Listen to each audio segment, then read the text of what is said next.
Bismillahirrahmanirrahim. Assalamualaikum warahmatullahi wabarakatuh. Innal hamdalillah nahmaduhu wa nasta'inuhu wa nastaghfiruh wa na'udzu billahi min shururi anfusina wa min sayyiati a'malina. Man yahdihillahu fala mudilla lahu wa man yudlil fala hadiya lahu wa ashhadu an la ilaha illallah wahdahu la syarika lahu wa ashhadu anna Muhammadan abduhu wa rasuluh. Ya ayyuhalladzina amanu taqullaha haqqa tuqatih wa la tamutunna illa wa antum muslimun. Amma ba'du fa inna asdaqal hadithi kitabullahi ta'ala wa khairal hadi hadi Muhammadin sallallahu alaihi wa ala alihi wa sallam wa syarral umuri muhdatsatuha fa inna kulla muhdatsatin bid'ah wa kulla bid'atin dhalalah wa kulla dhalalatin finnar. Ma'asyiral muslimin wal muslimat rahimani wa rahimakumullah.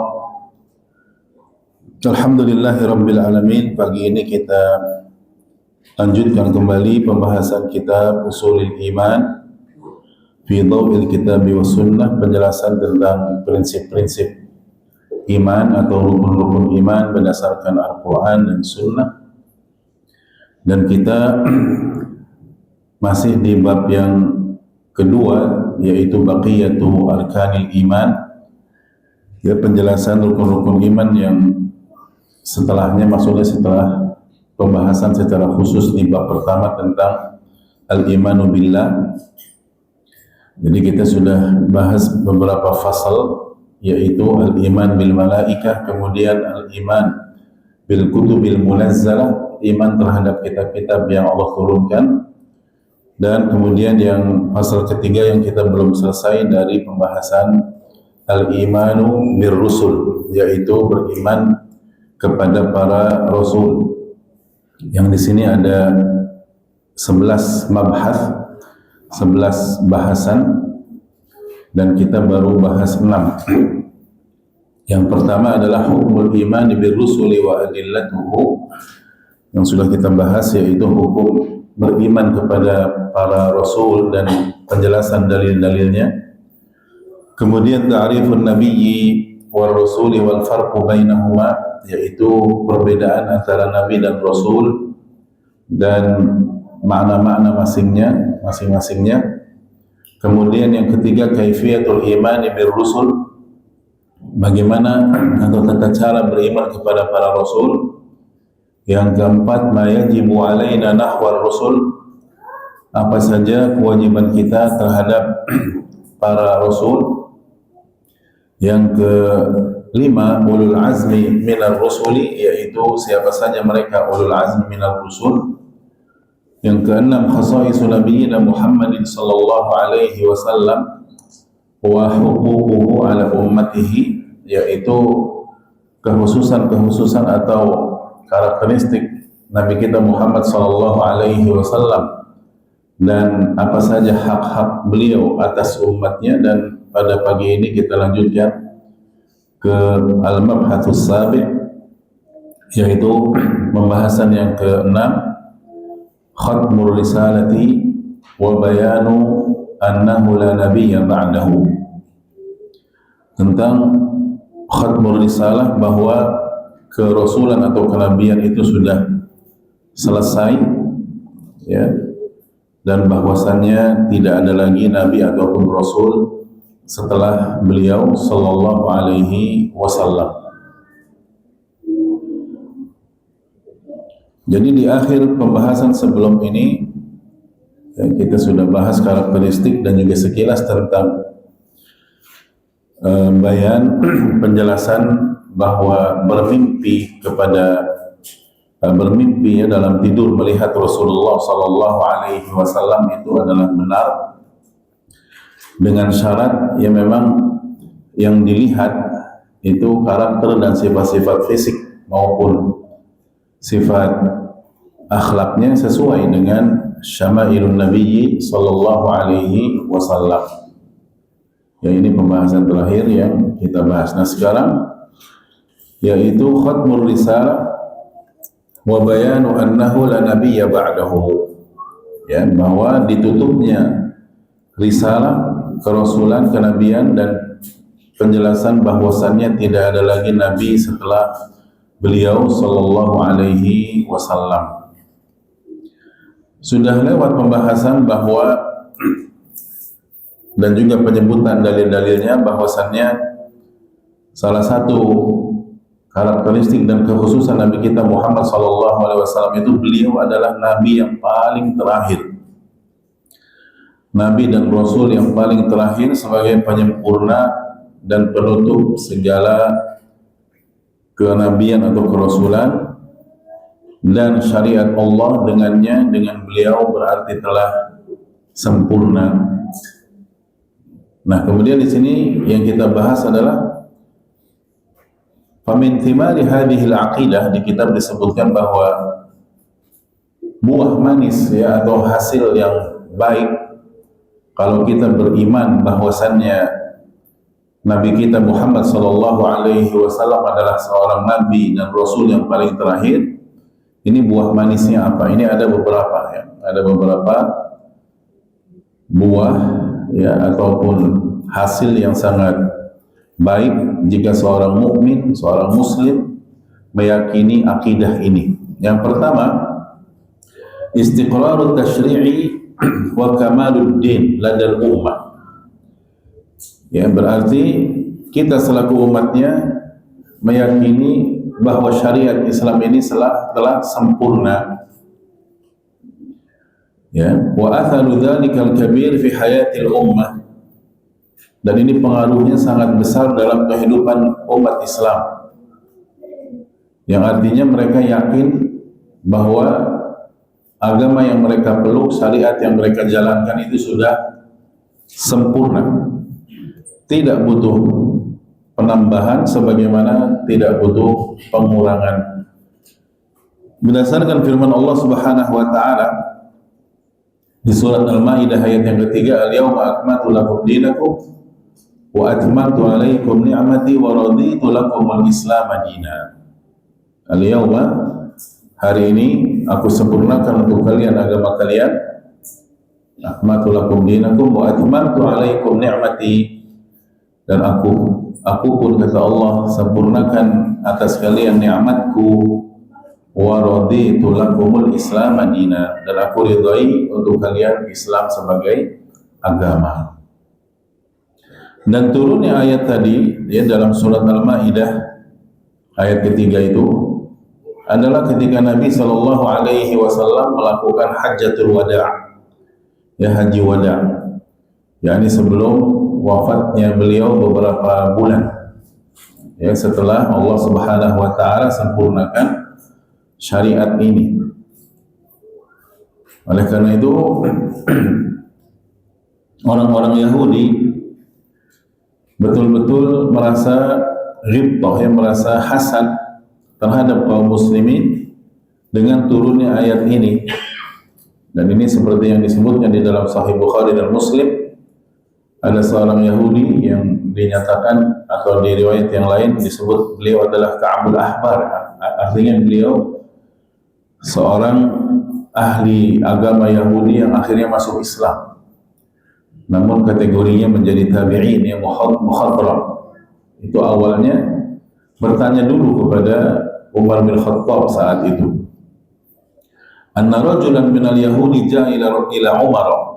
Jadi dia datang kepada Umar bin Khattab, faqal, lalu beliau mengatakan begini, ayatun fi kitabikum taqra'unaha law nazalat alaina ma'syara yahudin lattakhadna dzalika al-yawma 'idan. Ada satu ayat di kitab kalian orang-orang muslim di Al-Quran yang kalian juga baca, Yang seandainya ayat ini turun kepada kami orang-orang Yahudi, pasti kami jadikan ya hari turunnya ayat tersebut sebagai hari Id kami. Ya, lalu Umar pun balik bertanya, wa ayyu ayat? Namanya ayat apa yang kamu maksud? Lalu orang Yahudi ini malah hafal ayatnya, al-yawma akmaltu lakum dinakum wa atmamtu alaikum ni'mati wa raditu lakum al-islam dina. Ya. Tidak lama kemudian dia masuk Islam. Jadi ini dampak atau yakni buah manis yang pertama ketika kita beriman, meyakini bahwa Nabi kita Muhammad sallallahu alaihi wasallam adalah nabi dan rasul yang paling terakhir, penutup semua ajaran agama Allah dan penyempurna. Yang kedua, ikhwan dan akhwat fillah rahimakumullah, yang kedua adalah thiqatul ummati bi'adami nasikh hadzal din wa syari'ati Muhammadin sallallahu alaihi wasallam. Kita selaku umat Nabi Muhammad sallallahu alaihi wasallam menjadi semakin yakin dan percaya ya terhadap agama ini. Jadi agama ini semakin kita yakini sebagai pedoman hidup kita, ya, dan juga syariat ini adalah syariat yang paling sempurna yang dibawa oleh Nabi kita Muhammad sallallahu alaihi wasallam.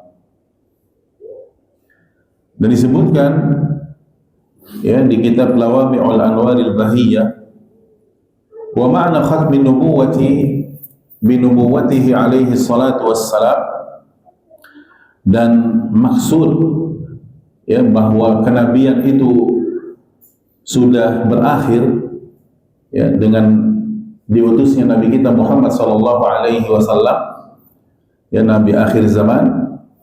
Ini maksudnya adalah annahu la tubtada'u nubuwatun wa la tushra'u syari'atun ba'da nubuwatihi wa syari'atihi. Artinya tidak ada lagi kenabian dan tidak ada lagi syariat setelah diturunkannya syariat Allah kepada beliau sallallahu alaihi wasallam, dan setelah beliau diutus oleh Allah sebagai nabi yang terakhir.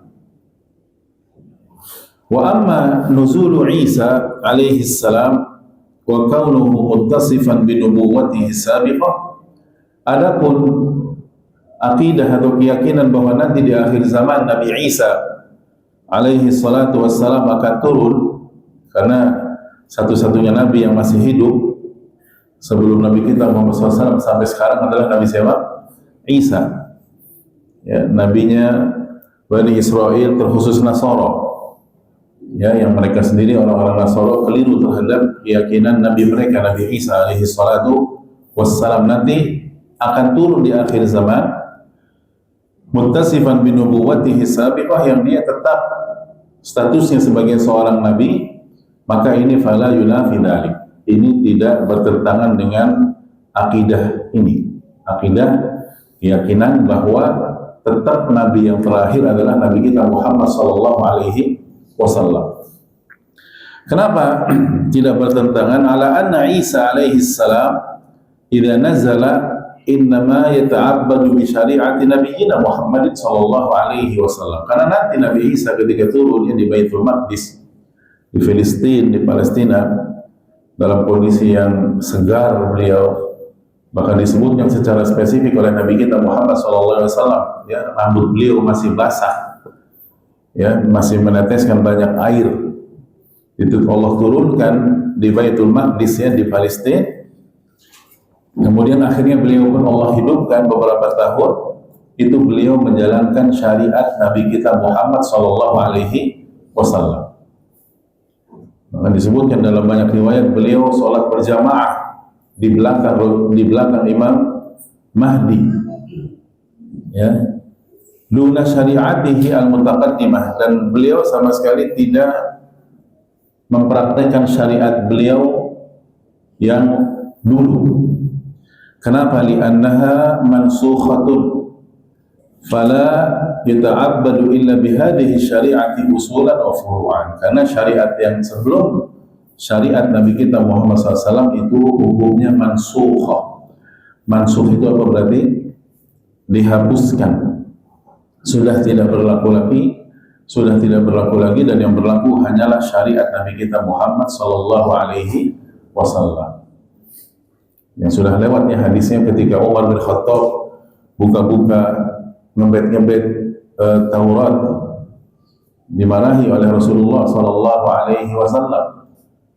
Amutahawikuna anta ya ibn al-Khattab, apakah engkau masih selalu penasaran, ya wahai Ibnu Khattab, ingin mencari kebaikan, kesempurnaan di luar agama Islam? Padahal Umar bin Khattab cuma ingin buka-buka saja, begitu ya. Tapi dimarahi oleh Nabi SAW, lalu Nabi mengakhiri nasihatnya kepada Umar bin Khattab, wallahi atau walladhi nafsi biyadihi law kana Musa hayyan lama wasi'ahu illa an yattabi'ani. Demi Allah, kalau seandainya Musa sekarang masih hidup, tidak boleh dia mengikuti kecuali ajaranku. Begitu kata Nabi Sallallahu Alaihi Wasallam. Nah, ini yang kedua, ya, buah manis yang kedua kalau kita beriman meyakini bahwa ya Nabi dan Rasul yang terakhir adalah Nabi kita Muhammad Sallallahu Alaihi Wasallam. Buah atau hasil yang ketiga adalah al-qat'u bi takdzibi kulli mudda'in lin-nubuwwati ba'dahu alaihi salatu wassalam duna nadharin aw ta'ammul. Kita di sini jadi mudah sekali untuk mendustakan siapapun orangnya yang ngaku-ngaku nabi setelah diutusnya Nabi kita Muhammad sallallahu alaihi wasallam. Jadi sangat mudah. Kalau ada orang bilang sekarang saya nabi, langsung saja kita katakan kepadanya, Anda pendusta, Anda pembohong. Udah, duna ta'ammulin wala nadhar, tanpa harus mempertimbangkan dan tanpa harus ya melihat-lihat dulu apa iya benar nabi ini. Udah, langsung saja kita katakan apa? Ya, pembohong. Ya, bahkan sekarang yang ngaku ya, yang lain-lain juga banyak ya, ada yang ngaku nabi, ada yang ngaku Maryam, bahkan Maryam yang mana ini? Ya, ada yang ngaku. Jadi si ibu ini punya anak laki-laki, dia mengaku dirinya Maryam, anak laki-lakinya itu Nabi siapa? Isa. Anaknya aja bingung. Atau ini emak saya ini aneh-aneh aja katanya. Ya, macam-macam. Ngaku-ngaku aneh-aneh. Iya, jangankan ngaku Nabi, ngaku Maryam, yang mengaku sahabat saja, misalnya saya sahabat Nabi, itu langsung bisa kita hukumi dia seorang apa? Pendusta, pembohong. Karena sahabat Nabi yang paling terakhir meninggal tahun 110 Hijriah sudah. Habis itu nggak ada lagi sahabat Nabi Sallallahu Alaihi Wasallam. Sahabat Nabi yang paling terakhir meninggal namanya Abu Tufail Amir bin Wathilah radhiyallahu taala anhu, tahun 110, paling tua itu. Ketika Nabi meninggal dia masih kecil, masih bayi dia. Dan umurnya panjang juga. Jadi kalau ada zaman sekarang ngaku saya sahabat Nabi, ente kadzab, Anda pendusta. Apalagi ngaku-ngaku jadi apa tadi? Nabi lah, jadi Maryam, jadi Nabi Isa.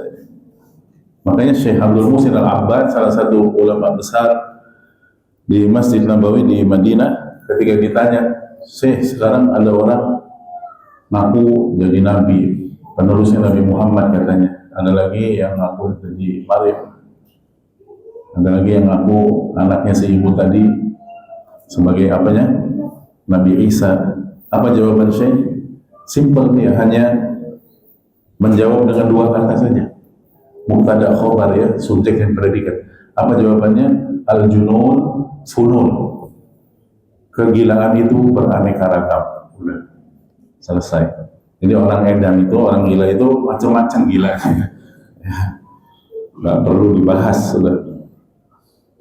Nah itu, dengan demikian, ya ini buah manis kita beriman bahwa Nabi kita adalah Nabi yang paling terakhir, Rasul yang paling terakhir, yang tidak ada lagi Nabi dan Rasul setelah beliau. Berarti maknanya, artinya ketika ada orang ngaku-ngaku saya Nabi, saya ini, saya itu, langsung kita hukumi dia seorang apa? Dua saja, kalau nggak seorang pendusta, dia seorang yang majnun tadi. Seorang apa?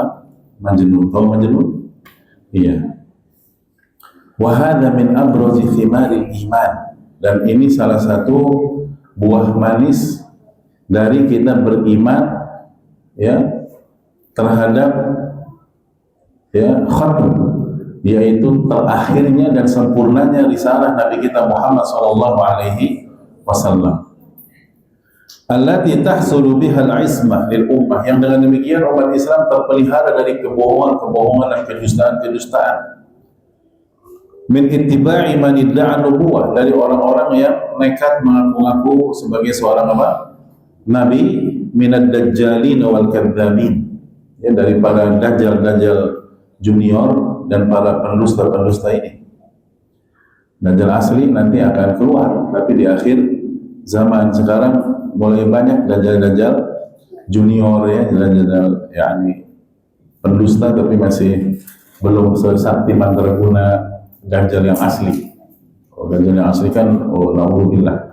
Kita saja dianjurkan oleh Nabi kita Muhammad SAW untuk senantiasa berdoa dari dajjal, terkhusus di akhir salat tasyahud sebelum salam, melindung dari 4. Allahumma inni a'udzubika min adzabi jahannam wa min adzabil qabri wa min fitnatil mahya wal mamati wa min syarri fitnatil masihid dajjal. Nah, yang ngaku-ngaku Nabi ini salah satu dari banyak dajjal, ya, al-kadzdzabin, ya, pendusta.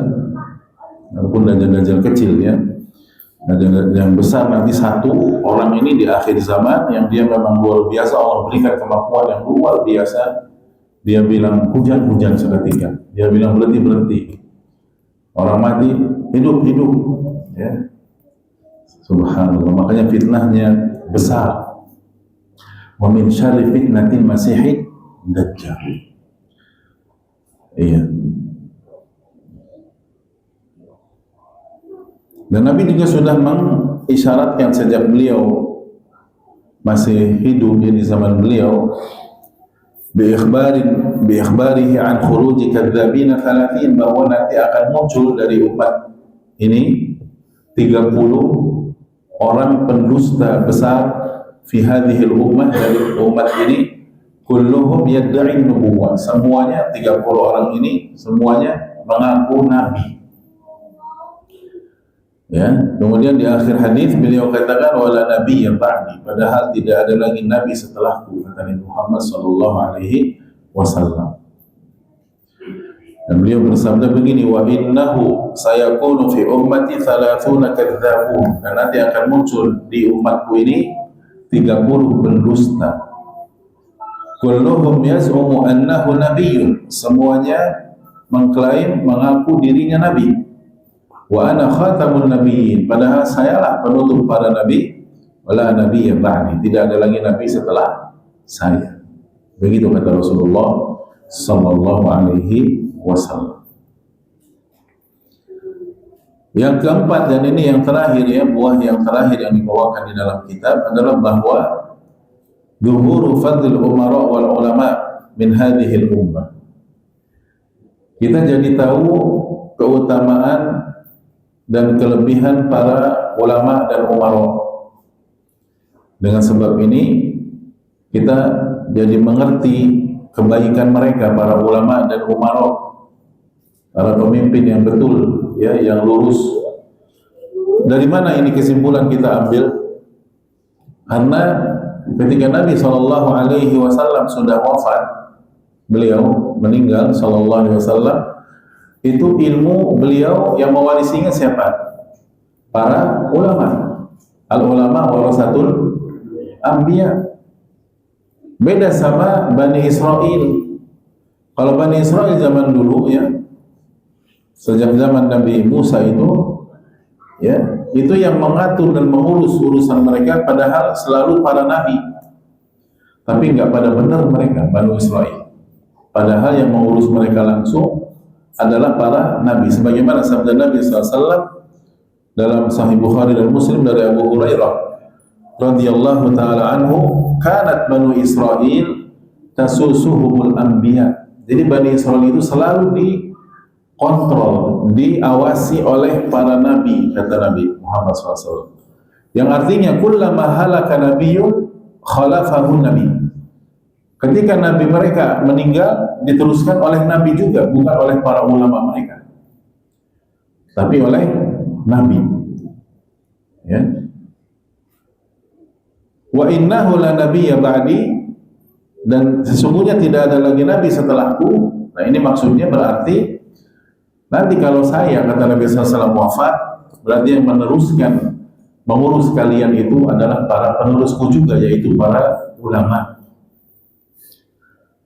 Ini menunjukkan kedudukan ulama itu tinggi, karena mereka lah yang meneruskan, mewarisi ilmu Nabi kita Muhammad sallallahu alaihi wasallam.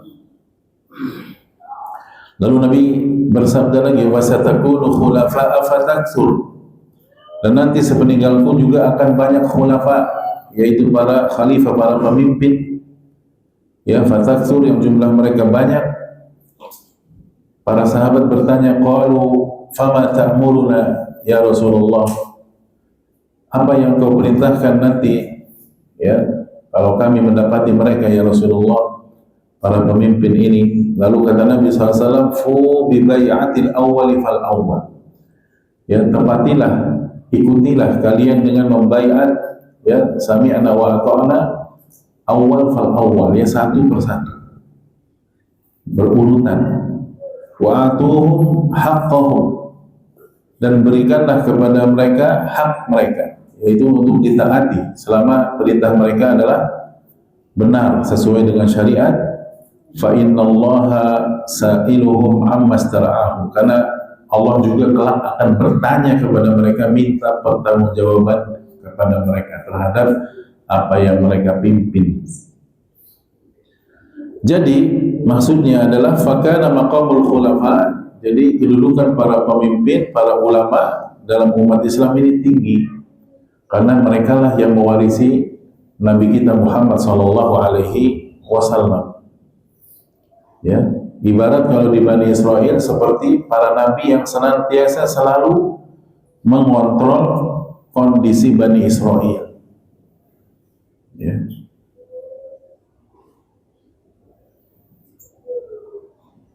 Wa fi haditsin akhar, ditambah lagi ada hadis yang lain juga dari Abu Hurairah radhiyallahu taala anhu dalam Sunan Nabi Dawud dan yang lain-lain.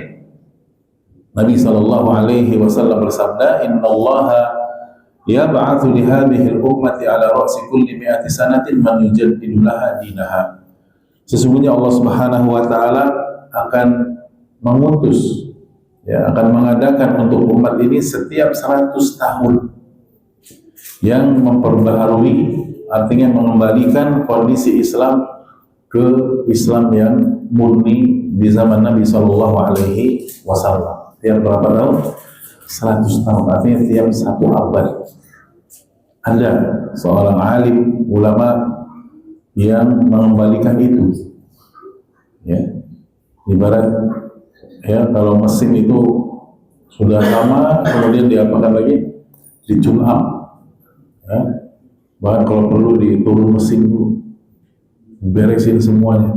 Nah itu umat Islam juga 100 tahun udah jauh ya dari ajaran-ajaran Islam, udah banyak kesesatan, udah banyak penyimpangan. Ada, Allah akan yakni utus seorang alim, ya, Allah buat dia alim yang memperbaharui, bukan berarti ngarang-ngarang agama baru, bukan. Memperbaharui itu mengembalikan justru umat Islam dalam beragama seperti agama yang murni di zaman Nabi Shallallahu Alaihi Wasallam. Itu maksudnya. Wa ala kulli hal, sehingga kesimpulan akhirnya dari 4 buah yang manis ini, ketika kita beriman bahwa tidak ada lagi Nabi setelah Nabi Muhammad Shallallahu Alaihi Wasallam, fa aqidatu khatmin nubuwati wa atharuha fid din, ya, akidah, keyakinan bahwa kenabian sudah berakhir, sudah selesai, Ini pengaruhnya, dampaknya sangat positif sekali.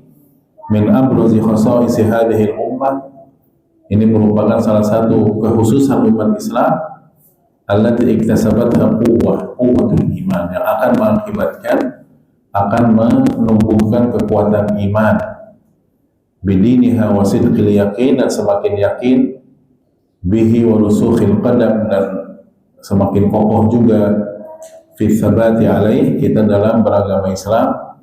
Sampai kapan? Ila an ya'tiya amrullah, ya, sampai datang perintah Allah Subhanahu wa taala, itu sampai kiamat.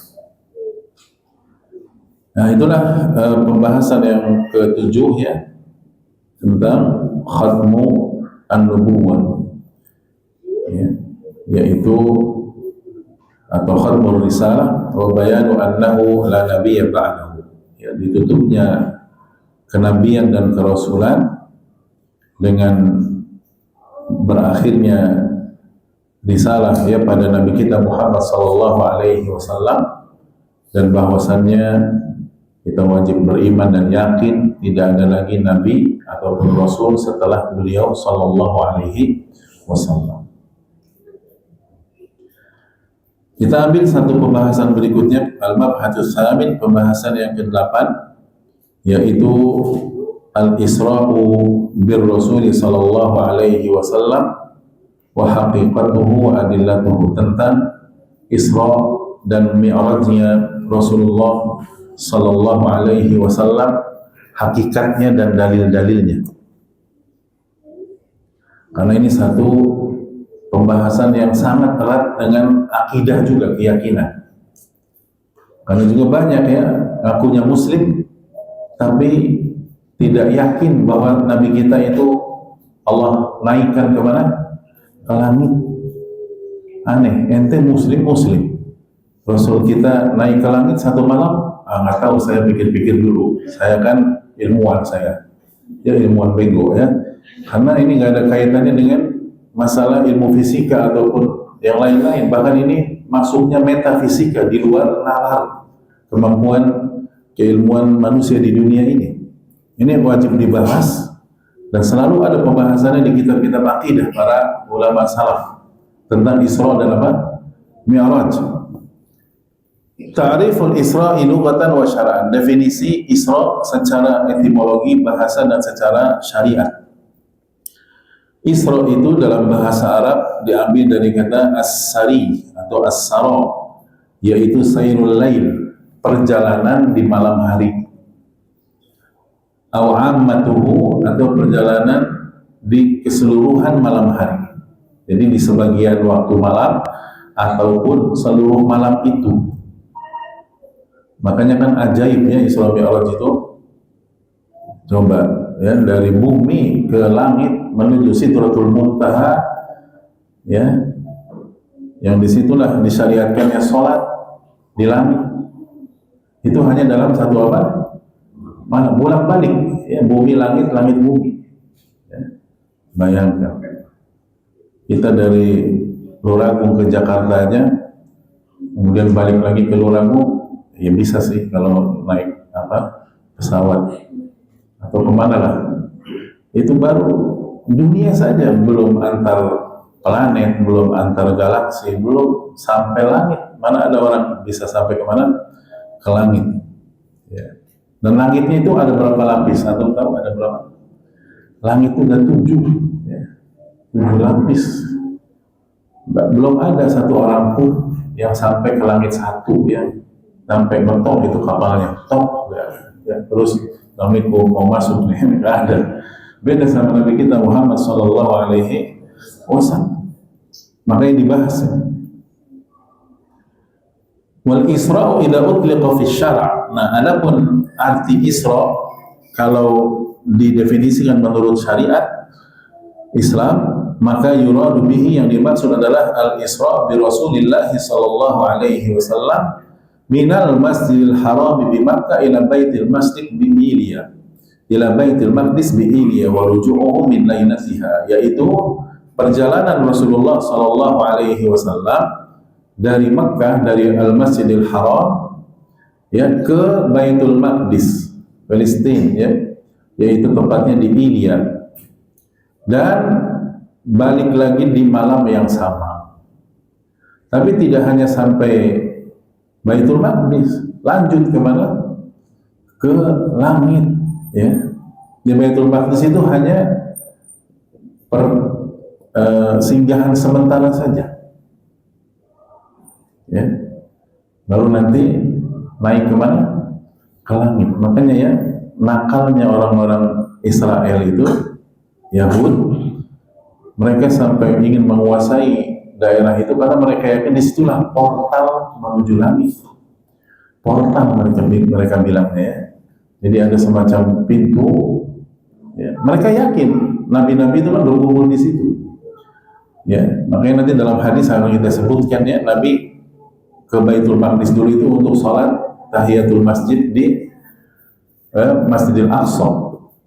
Baru habis itu berangkat ke atas, ke langit. Masya Allah. Nah, sekarang kita bahas hakikatul Isra. Jadi Isra ini adalah salah satu mukjizat, salah satu ayat, salah satu tanda kebesaran Allah Subhanahu wa taala yang Allah berikan kepada Nabi kita Muhammad sallallahu alaihi wasallam, yang kejadiannya adalah sebelum hijrah, ya, qabla hijrah, di sekitar 1 atau 2 tahun sebelum hijrah ke Madinah, ya. Itu berlangsung dari Masjidil Haram menuju Al-Masjidil Aqsa. Naik apa Nabi? Ada yang tahu? Naik apa? Satu kendaraan hewan, ya, yang Allah ciptakan khusus untuk perjalanan ini, yang namanya buraq. Ba, ro, alif, qaf. Buraq. Jadi ambil dari kata barq. Al-barq itu artinya kilat atau petir. Jadi kecepatannya seperti itu. Dan ditemani, diiringi bisuhbati Jibril alaihi salatu wassalam, ditemani oleh malaikat yang paling mulia, yaitu siapa? Jibril. Dan Jibril dari cahaya, kecepatannya cahaya juga, ya. Subhanallah.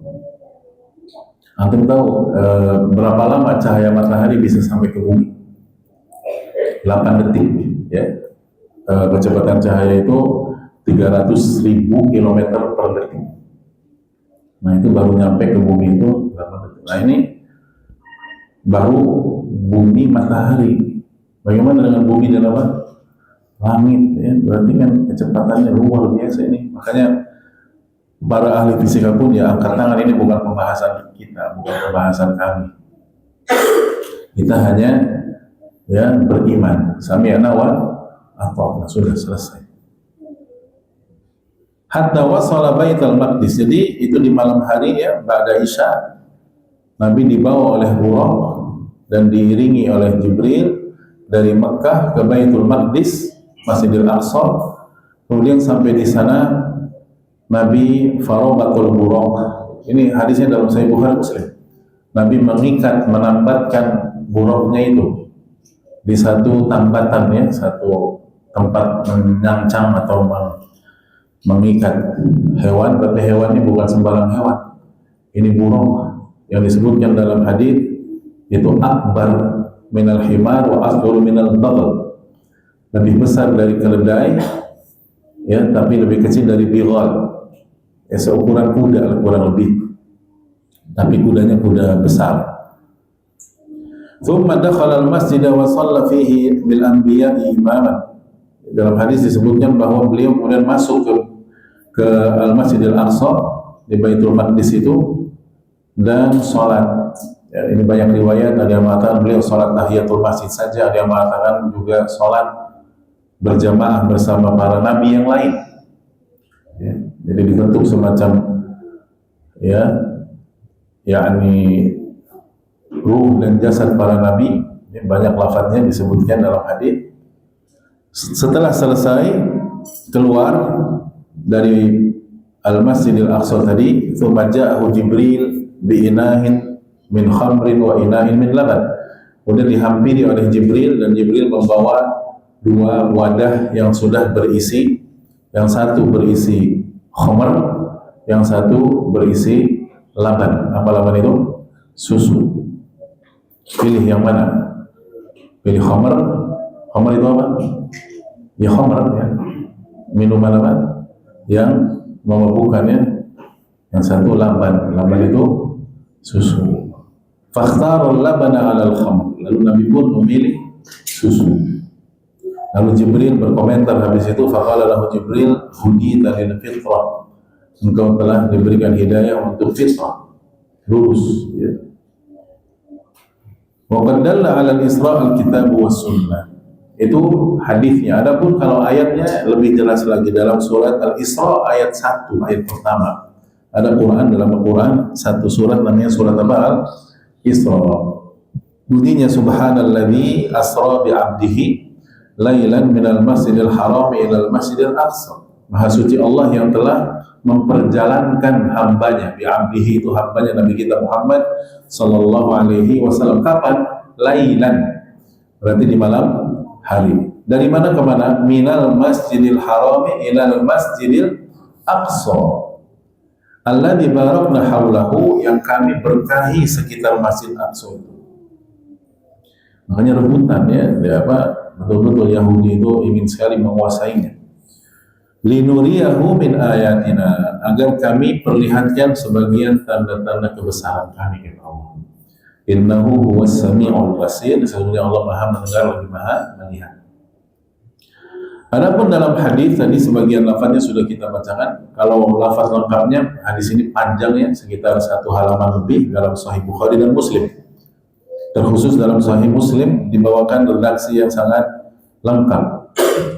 Nah di sini dibawakan sebagian redaksinya, narasinya. Ini hadis Anas bin Malik radhiyallahu taala anhu. Nabi sallallahu alaihi wasallam bersabda begini, "Utitu bil buraq." Saya diberikan kendaraan berupa buraq, wa huwa dabbatun abyadu tawilun fawqal himari wa dunal bagli. Dan ini adalah hewan berwarna putih agak tinggi di atas keledai dan di bawah biwal. Biwal yang semacam keledai itu tapi besar.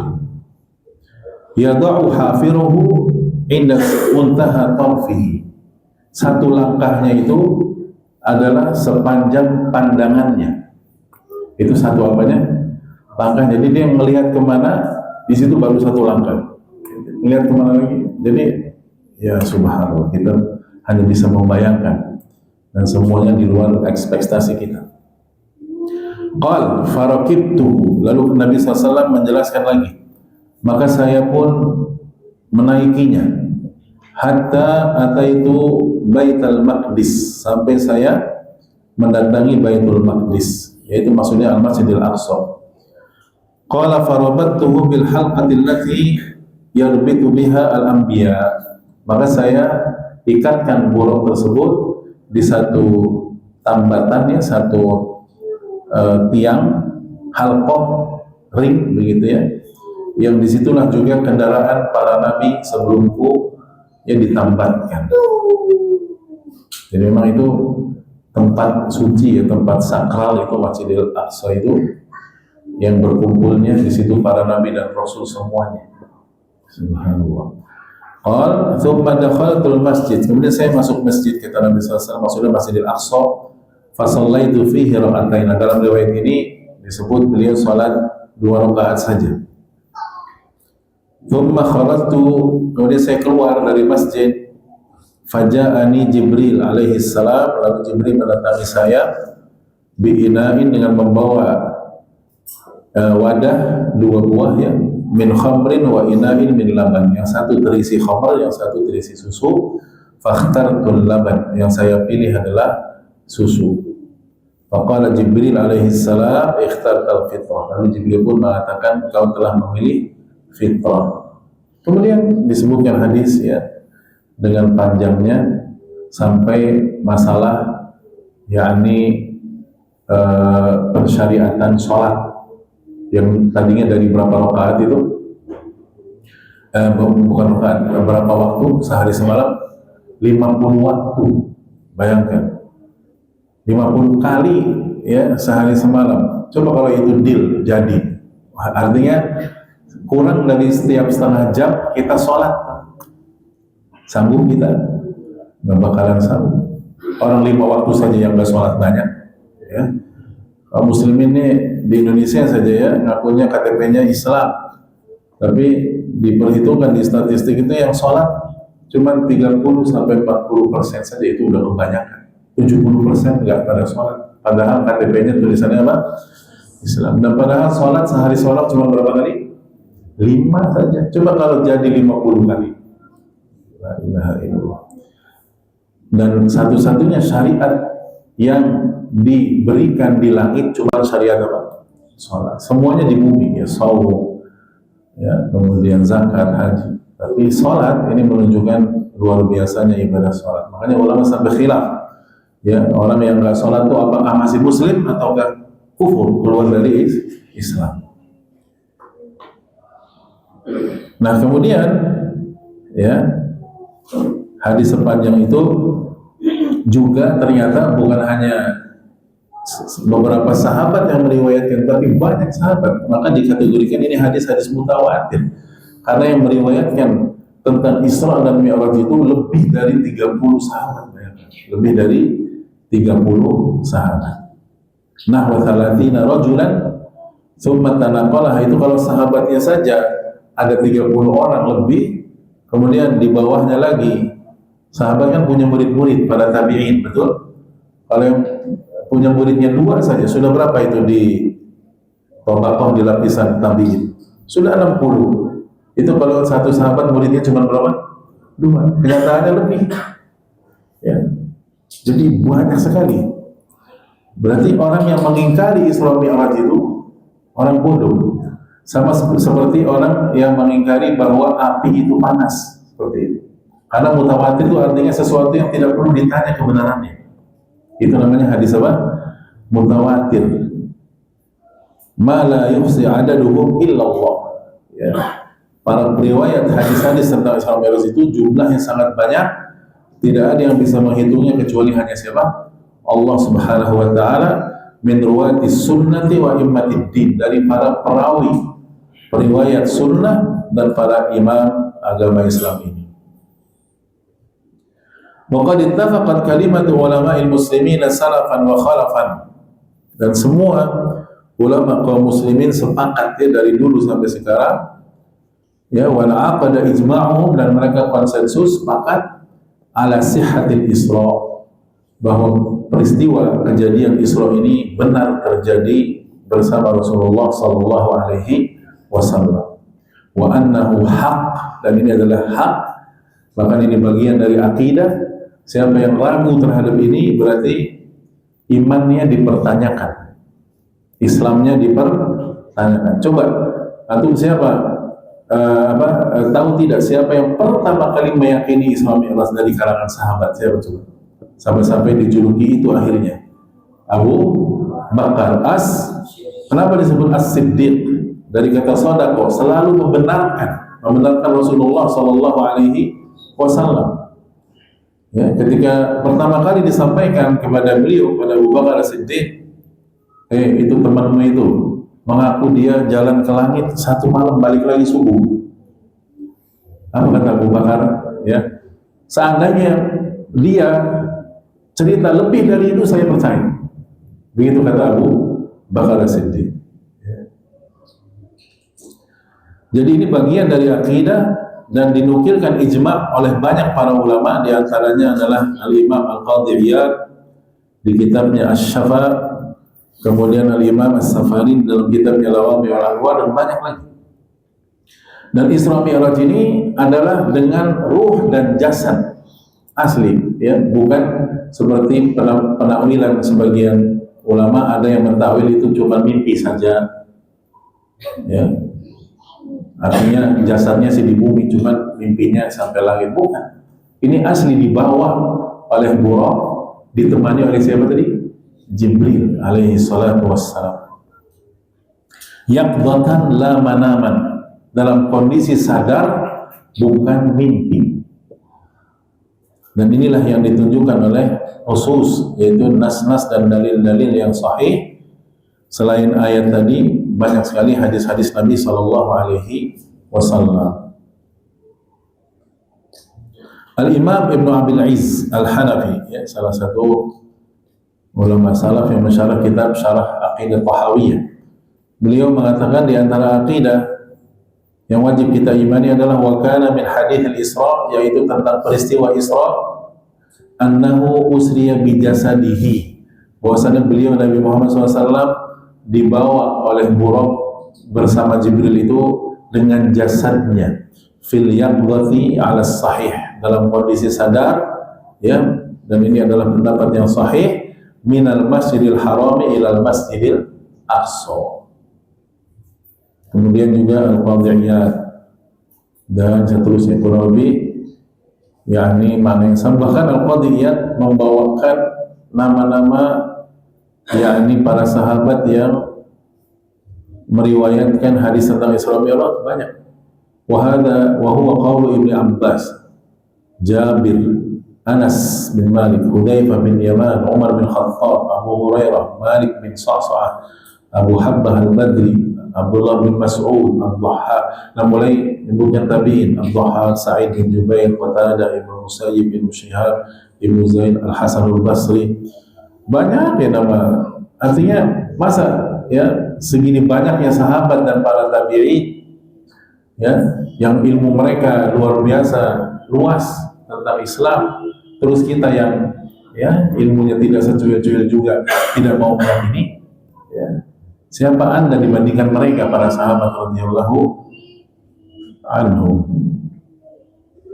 Wa huwa dalilu qauli Aisyah. Aisyah sendiri ya juga sama meyakini itu.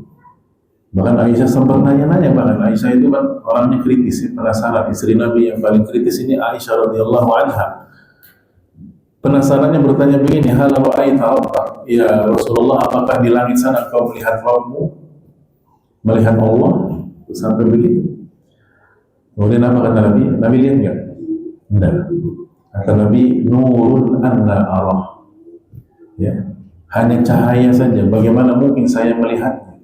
Dalam riwayat kana hijabun nur. Ya, Allah itu hijabnya adalah cahaya. Itu baru hijabnya saja. Ya.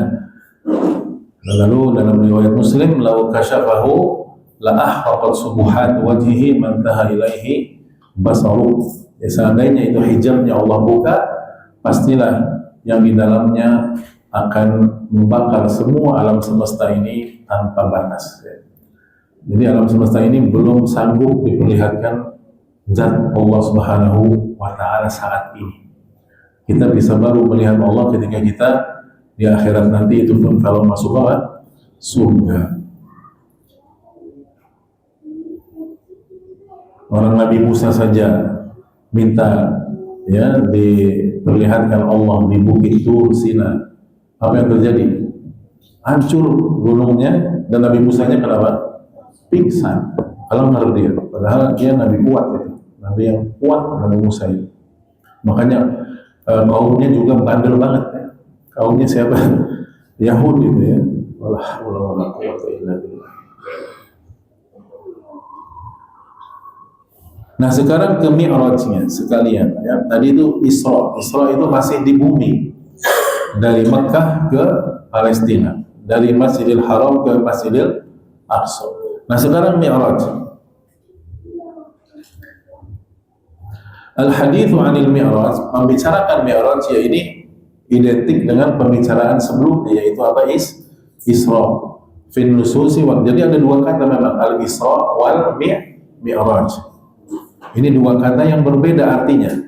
Kalau Isra tadi sudah kita paham, itu perjalanan yang di bumi saja, belum ke langit ya, dari Mekah ke Palestina, Masjidil Haram ke Masjidil Aqsa. Nah kalau Mi'raj ya, ini secara syar'i artinya su'udun Nabi sallallahu alaihi wasallam bi suhbati Jibril alaihi salam min Baitul Maqdis ila as-sama'i dunya.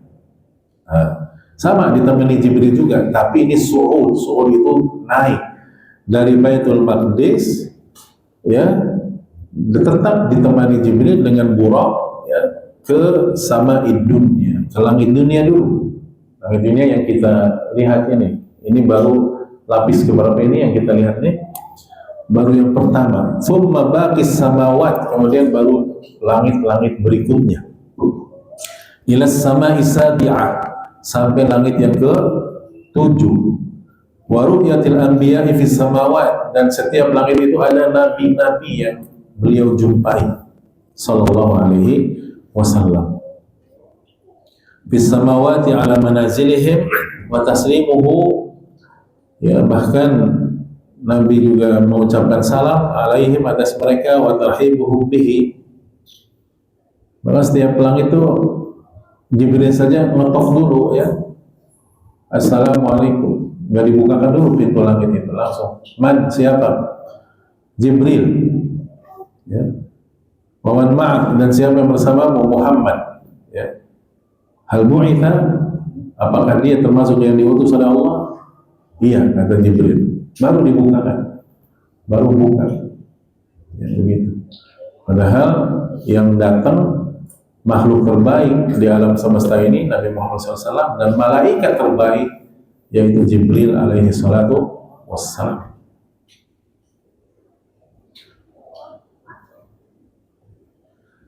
Di antara dalil Mi'raj, kalau tadi Isra itu dalilnya surat Al-Isra itu sendiri, ayat pertama, subhanallah di asra bi 'abdihi lailan minal masjidil haram ilal masjidil aqsa, sampai akhir. Adapun kalau dalil Mi'raj ini di surat An-Najm ayat 12 sampai 18. Ya. Surat An-Najm ayat 12 sampai 18 tepatnya. Tapi nggak apa-apa kita yakni bacakan dari ayat awal karena berkaitan soalnya, ya. Allah Subhanahu wa taala berfirman, "Wan najmi idza hawa", demi bintang ketika terbenam. Ma dhalla sahibukum wa ma ghawa, ayat keduanya, sahib kamu itu Muhammad tidaklah sesat, tidak juga keliru. Wa ma yantiqu 'anil hawa, dan dia tidak mengucapkan hadis itu dari hawa nafsunya. In huwa illa wahyu yuha, yang ucapan beliau itu adalah wahyu yang telah Allah sampaikan kepadanya. Nah, wahyu ini diajarkannya oleh Jibril, allamahu syadidul quwa. Yang mengajarkannya adalah yang kuat sekali, yaitu Jibril alaihi salatu wassalam. Jadi malaikat yang paling kuat, juga paling besar dan paling bagus juga, ya, sayapnya adalah malaikat siapa? Jibril. Jadi malaikat itu kan bersayap-sayap, ya, ada yang 2-2, ada yang 3-3, ada yang 4-4. Sementara Jibril berapa? Ada yang tahu berapa jumlah sayap Jibril? 600, ya, 600. Dan setiap kali mengepakkan sayapnya itu mengeluarkan tahawil, yang mengeluarkan semacam batu-batu permata, intan, dan semisalnya. Dan satu sayapnya kalau dibentangkan itu menutup satu belahan bumi. Itu Jibril alaihi salatu wassalam. Makanya beliau, Nabi kita takut, ya, ketika pertama kali didatangi Jibril, ya, pertama kali diangkat jadi Nabi dengan surat Iqra, ya, karena dia melihat rupa aslinya. Yang Jibril ini dzu mirratin fastawa, memiliki kecerdasan, dalam tafsir yang lain yaitu kekuatan, kekokohan. Fastawa, dan saat itu Jibril memperlihatkan, menampakkan rupa aslinya pada waktu Mi'raj, ya. Wa huwa bil ufuqil a'la, sementara dia berada di ufuk yang tinggi. Ini ketika pertama kali menerima wahyu di Hira, yang di gua Hira. Thumma dana fatadalla, kemudian Jibril mendekat, mengecil, dan kemudian bertambah dekat lagi. Fakana qaba qausaini aw adna, maka jadilah jaraknya itu hanya 2 busur panah atau bahkan lebih dekat lagi. Udah gitu disuruh baca lagi, ya, melihat dari jauh aja sudah mengerikan, menakutkan, ya, makhluk apa ini yang datang lagi beribadah di malam hari, tahu ada dari langit makhluk turun. Ternyata Jibril alaihi salatu wassalam. Akhirnya fa'auha ila 'abdihi ma auha, maka dia sampaikan kepada Muhammad apa yang telah diwahyukan oleh Allah kepada Jibril. Jadi Jibril penyampai wahyu. Dan beliau sifatnya amin, yaitu amanah. Kemudian afatumaru ma kadzabal fuadu ma ra'a. Hati Muhammad tidak mendustakan apa yang telah dilihatnya. Afatumarunahu ala ma yara. Nah, di sini Allah berkata kepada orang-orang musyrikin yang mendustakan ini, musyrikin Mekah, apakah kalian ingin membantah apa yang telah dilihat oleh dia Muhammad sallallahu alaihi wasallam? Dan padahal Muhammad telah melihat lagi, walaqad ra'ahu nazlatan ukhra. Nah, ini ketika proses peristiwa Mi'raj, dan Nabi Muhammad melihat Jibril dalam rupanya yang asli dalam kondisi yang lain, dalam kesempatan yang itu 2 kali ya. Nabi Muhammad melihat Jibril dalam rupa aslinya itu 2 kali seumur hidupnya, yaitu ketika pertama kali menerima apa? Wahyu, dan yang kedua ketika Mi'raj, ketika sampai di Sidratil Muntaha. Sidratil Muntaha itu langit yang ke-7, yang di situ mulai terlihat indaha jannatul ma'wa, di dekatnya ada surga tempat tinggal nanti ya di akhir zaman, hari kiamat. Idh yaghsha sidrata ma yaghsha. Ya, Nabi Muhammad melihat Jibril ketika Sidratul Muntaha diliputi oleh sesuatu yang meliputinya. Nah, ini subhanallah, kalau kita lihat ke tafsir ya, itu diliputi oleh farash min dhahab ya. Jadi banyak sekali kupu-kupu berterbangan yang terbuat, kupu-kupu ini terbuat dari emas. Jadi indah sekali Sidratul Muntaha itu. Mazaqal basaru wa ma taghaw. Penglihatan Nabi Muhammad tidak berpaling darinya dan tidak pula melampauinya. Kemudian baru di ayat 18-nya, laqad ra'a min ayati rabbihil kubra. Sungguh dia Muhammad telah melihat sebagian tanda-tanda kebesaran Rabb-nya yang maha besar. Ini dalil Mi'raj ya, bahwa Nabi dibawa ke langit oleh Jibril sampai Sidratul Muntaha, yang di situ baru ada surga, Jannatul Ma'wa. Fadzakarallahu ta'ala, jadi di sini Allah Subhanahu wa taala di surat An-Najm tadi dari ayat 12 sampai 18 ya, Allah menyebutkan bahwa Rasulnya Muhammad SAW itu sampai sana dibawa oleh Jibril Lailatul Mi'raj, di malam Mi'raj itu. Sebagaimana Allah jelaskan juga bahwa Muhammad melihat Jibril di Sidratil Muntaha dalam rupa yang sesungguhnya. Waruyatuhu Sidratul Muntaha, dan Nabi juga melihat Sidratul Muntaha, ini satu tempat yang indah ya. Entah, ini juga banyak penafsiran para ulama. Ada yang mengatakan ini jenis surga juga, ada yang mengatakan ini tempat persinggahan pertama orang-orang yang masuk surga. Waqad ghasyaha ma ghasyaha, dan saat itu Sidratul Muntaha sedang diliputi oleh yang meliputinya. Ibnu Abbas radhiyallahu anhu menafsirkan ghasyiyaha farashun min dhahab, itu tadi, yaitu dikelilingi di banyak sekali sekitarnya itu kupu-kupu bertebaran, dan kupu-kupu itu terbuat dari emas. Masya Allah. Kita di dunia ini ngelihat malam hari kunang-kunang saja bagus nggak? Kunang-kunang terbang itu ya, Masya Allah. Itu baru kunang ya, dan itu baru di bumi, di dunia, di kebun ya. Kebunnya enak nggak? Banyak nyamuk juga selain kunang-kunang ya. Nah, ini di langit, subhanallah. Ini belum masuk surganya, baru melihat saja dari apa? Dari luar Sidratul Muntaha. Kisah Mi'raj ini juga yang meriwayatkan dari para sahabat juga sama, karena include sudah termasuk Isra-nya sekalian. Iya.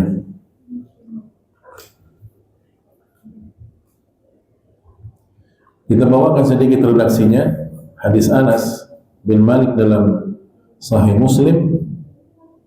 Ya, di sini dikatakan tsumma urija bina ila sama. Jadi tadi habis sholat 2 rakaat di Masjidil Aqsa kan dikasih minum apa tadi? susu ya, Nabi pilih susu. Nah, setelah itu selesai, thumma urija bina ila sama. Kami pun akhirnya naik ke langit. Fastaftaha Jibril. Jibril pun ketika sampai di langit yang pertama minta dibukakan. Faqila man ant, maka ada yang bilang dari dalam langit itu, man anta, kamu siapa? Qala Jibril. Jibril. Qila, lalu ditanyakan lagi, wa man ma'ak, siapa yang bersamamu? Qala Muhammad. Ya. Qila, lalu ditanya lagi, wa qad bu'itha ilaihi, beliau orang yang diutus.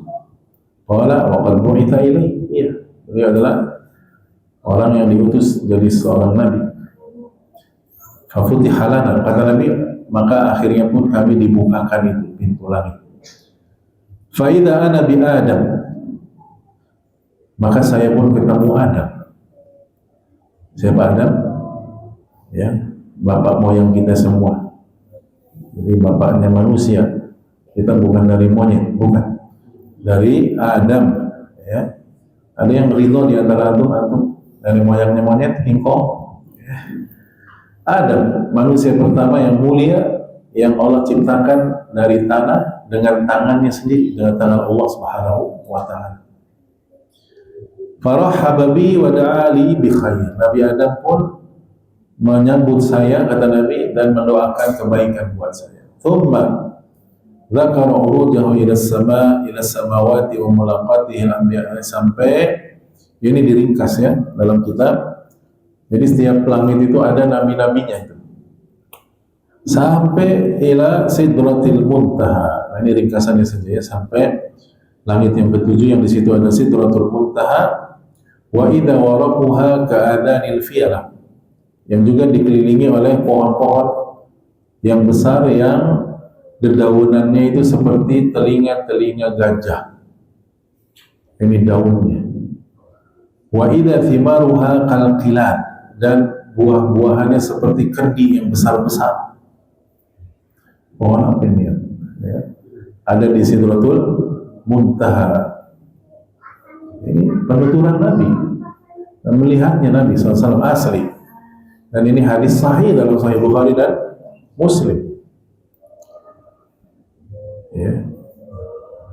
Qal falamma ghasyiha min amrillah ghasyiha taghayyarat.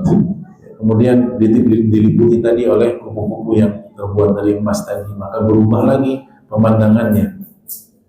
Fama ahadun min khalqillah yastati'u an yan'atha, maka tidak ada satupun dari makhluk Allah yang bisa menjelaskan sifat indahnya Sidratul Muntaha, min husniha, begitu bagusnya, kata Nabi sallallahu alaihi wasallam.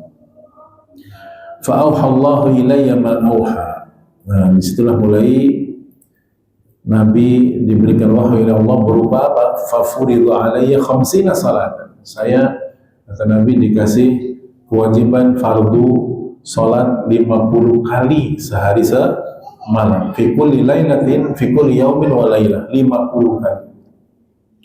Fanazaltu ila Musa, lalu saya turun ke Nabi Musa, turun konsultasi ya kalau bahasa kitanya. Lalu Nabi Musa pun mengatakan, ma farada rabbuka ala ummatik, apa yang Allah fardukan atas umatmu. Qultu, saya bilang, khamsina salat, 50 kali salat wahai Nabi Musa, sehari semalam. Oh, kata Nabi Musa, irji ila rabbika fas'alhu takhfif, kamu balik sana menuju Allah, minta takhfif, minta diskon, minta keringanan. Fa inna ummataka la yutiquna dzalik, yakin umatmu itu enggak bakalan sanggup. Fa inni qad balagtu Bani Israil, saya sendiri buktinya, Bani Israil ya, bandelnya mereka seperti itu. Wa khabartuhum, dan saya sudah mengalami itu. Faraja'tu ila rabbi, kata Nabi Muhammad, saya balik lagi ke Rabbku, ke Allah. Faqultu ya Rabbi khaffif ala ummati, wahai Allah ya Rabb, ringankan ya fardu salat yang 50 tadi, diringankanlah. Fahatta anni khamsan, maka diturunkan 5. Jadi berapa berarti? 45. Masih banyak keneh ya, kalau kata masih banyak juga, cuman di diskon berapa? 5. Begitu terus bolak balik 5 5 5. Nabi Musa terus menyarankan, ya, inna ummataka la yutiquna dzalik, umatmu masih belum sanggup. Coba dari 50 terus 5 bolak balik, berapa kali bolak balik berarti? 10 kali. Sampai tinggal sisa berapa? 5. Itu pun Nabi Musa minta lagi, balik lagi, barangkali 5 ini masih bisa dikurangi lagi. Ternyata Nabi kita Muhammad yang malu, enggak, ini sudah terakhir nanti. Ya, apa kata Nabi kita Muhammad SAW dalam hadis itu, falam azal arji'u baina rabbi tabaraka wa ta'ala wa baina Musa alaihi salam hatta qala ya Muhammad innaha khamsu salawatin kulla yaumin wa laylah likulli salatin 10. Ya. Jadi udah Muhammad itu 50 kata Allah, sehari semalam 5 kali ya, sehari semalam 50 itu sampai akhirnya jadi 5 saja, dan itu nilainya 1 kali sholatnya 10 kali lipat, jadi tetap dianggap berapa? 50 itu. Ya, subhanallah. Fadzalika khamsuna salatin. Jadi yang walaupun cuma 5 kali itu seperti 50 kali. Dan kesimpulan terakhir dari pembahasan ini adalah bahwa al-Isra wal Mi'raj min al-ayatil 'azimah. Ini satu akidah yang wajib kita yakini dengan kuat dalam hati, gak boleh lepas, bahwa Nabi kita Muhammad mengalami peristiwa Isra dan Mi'raj asli, bukan film, bukan fiksi, bukan. Ya, kalau yang di film kan banyak yang begitu. Film itu bohongan, ya, di studio. Kalau ini asli, ya, bukan rekayasa, ini adalah kehendak Allah Subhanahu wa ta'ala, yang hikmahnya adalah pensyariatan sholat, yang berarti sholat itu kedudukannya sangat tinggi dalam syariat Islam. Walaupun ini peristiwa yang luar biasa, tidak boleh kita merayakan hari terjadinya ini dengan perayaan malam Isra dan Mi'raj. Lagi pula tidak ada ulama sirah sejarah yang mengetahui secara pasti kapan terjadinya. Ya. Yang masyhur di kalangan kaum muslimin ini terjadinya katanya malam 27 Rajab. Ya. Dan ini dijelaskan oleh para ulama, hada minal bid'ah, ini termasuk bid'ah, ya, penetapan perayaan Isra Mi'raj allati uhditsat fi dinillah, yang dibikin-bikin dalam agama Allah, ya, wa annahu amalun ghairu masyru', perayaan ini bukan perayaan yang disyariatkan sama sekali, bittifaqi a'immatil Islam, dengan kesepakatan para ulama Islam, wala yunshi'u mithla hadza illa jahilun mubtadi', dan yang tidak melakukan ini kecuali orang yang memang jahil terhadap syariat dan dia suka berbuat bid'ah. Sementara Nabi bersabda, man ahdatsa fi amrina hadza ma laysa minhu fa huwa raddun. Jadi nggak boleh ngarang-ngarang. Karena kalau memang ini perayaannya dibenarkan, dibolehkan, tentu yang paling pertama sudah merayakan siapa? Ya Rasulullah sendiri bersama siapanya? Para sahabat. Tahun lalu tuh malam ini, ya, saya tuh Isra Mi'raj, yuk kita merayakan. Harusnya kan begitu, bukan harusnya. Kalau memang itu baik, ya pasti Nabi sudah melakukannya. Makanya ada kaidah, lau kana khairan lasabaquna ilaih. Seandainya itu baik, pastilah orang-orang yang terbaik dari kita semua, para sahabat, sudah melakukannya. Tapi karena nggak baik, mereka malah tidak mengerjakannya. Nah, kitanya jangan sok tahu, nyanyawanan, ya. Ini barangkali baik, barangkali gitu ya. Sahabat mah nggak tahu, la ilaha illallah. Siapa Anda dibandingkan dengan para sahabat Rasulullah sallallahu alaihi wasallam. Ya, sampai di sini dulu, ikhwan wa fillah rahimani wa rahimakumullah. Sampai di pembahasan yang ke-8, ya. Insyaallah nanti pembahasan berikutnya masih ada 3 lagi, 9, 10, 11. Kita lanjutkan pada pertemuan yang akan datang insyaallah. Wallahu a'lam bissawab wa sallallahu ala nabiyyina Muhammadin wa ala alihi wa ashabihi ajma'in wa akhiru da'wana alhamdulillahi rabbil alamin.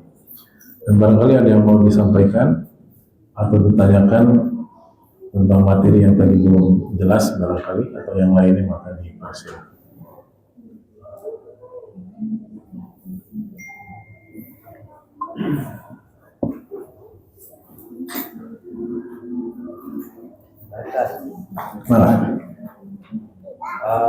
Nanti ketika kiamat kan bumi itu hancur, hilang.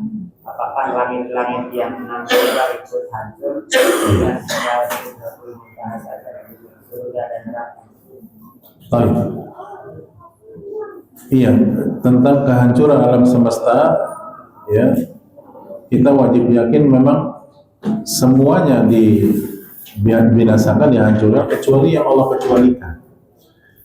Ya, seperti al-jannatu wan nar justru semakin jadi, ya. Jadi sekarang itu ibaratnya sedang terus di maintenance, ya, sampai sempurna nanti justru pada hari kiamat. Itu yang tidak hancur, dan itu kehendak Allah. Ya. Adapun yang lain-lain ya hancur, karena di akhir surat Ibrahim Allah berfirman, ketika kiamat itu yauma tubaddalul ardu ghairal ardi was samawati. Berarti bumi dan langit semua habis, hancur.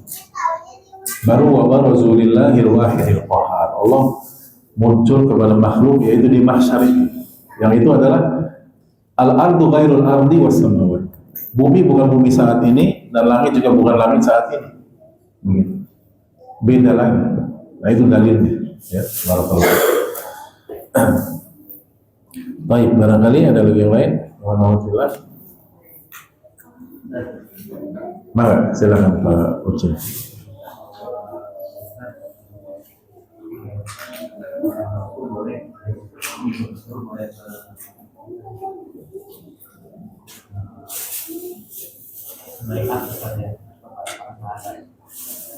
Iya.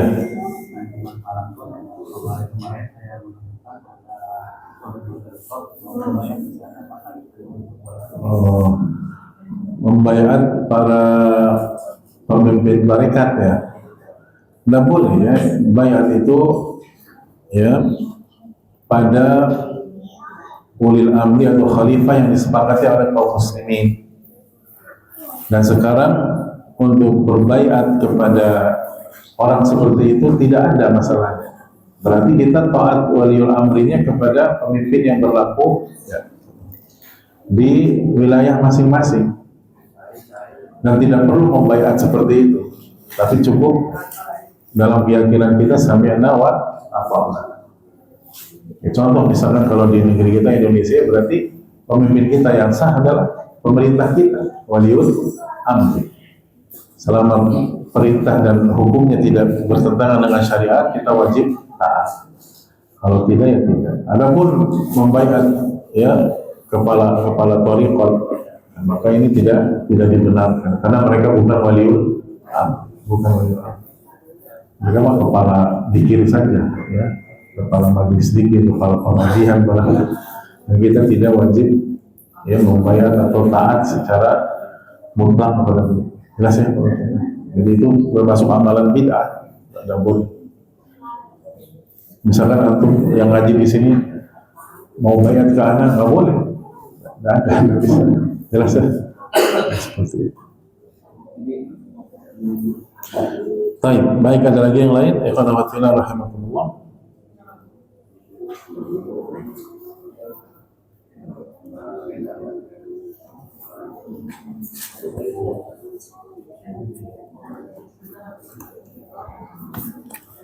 Kalau tidak ada, kita cukupkan, dan atas segala kekurangan mohon maaf, dan kita akhiri dengan membaca doa kafaratul majlis. Subhanakallahumma wa bihamdika asyhadu an la ilaha illa anta astaghfiruka wa atubu ilaik. Wassalamualaikum warahmatullahi wabarakatuh.